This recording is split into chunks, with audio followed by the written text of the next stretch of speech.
பாண்டியன். என் பேர் துரைபாண்டியன். நான் Riyadh எலக்ட்ரானிக்ஸ்ல work பண்ணிட்டு இருக்கேன். குரான்ல வந்து என் பேர் துரைபாண்டியன். நான் ரியாத் எலக்ட்ரானிக்ஸ்ல ஒர்க் பண்ணிட்டு இருக்கேன்.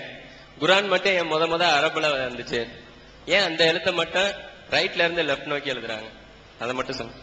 சரி, அதாவது அரபு மொழி இருக்குதுல, அது வந்து எழுதும் பொழுது வலதுல இருந்து இடது பக்கம் எழுதுவாங்க. நம்ம தமிழ் பிள்ளை எழுதுறோம், கடவுள்னா காணா அப்புறம் டானா அப்புறம் ஊனா இப்படி எழுதுவோம்.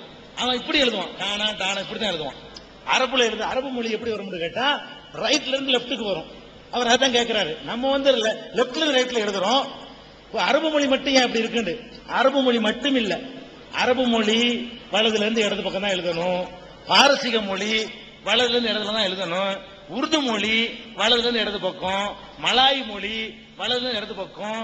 ஒரு 25% மொழிகள் உலகத்துல, அரபி மட்டும் இல்ல, 25% மொழிகள் வந்து வலதுல இருந்து இடது பக்கம் போகக்கூடிய மொழி இருக்குது.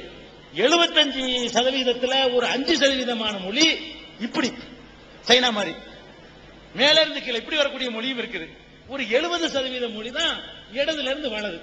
இது ஒவ்வொரு மொழியும் ஒரு செயல. இதுக்கு வந்து பெரிய சிறப்புலாம் ஒண்ணும் கிடையாது. அவனுக்கு தெரிஞ்ச முறையில் அவன் எழுதிக்கிட்டான், அவ்வளவுதான். அந்த காலத்துல இந்த மொழியை உண்டாக்குனவன் இப்படி எழுதுனா நல்லா இருக்கும்னு எழுதிக்கிட்டான். இவன் இப்படி எழுதுனா நல்லா இருக்கு. இதுக்கு ஒரு பெரிய தத்துவம்லாம் சொல்ல இயலாது. இதுக்கு ஒரு சிறப்பும் கிடையாது. அதனால இது அரபு மொழிக்கு மட்டும் உள்ளதும் கிடையாது, பல மொழிகளுக்கு இருக்குது.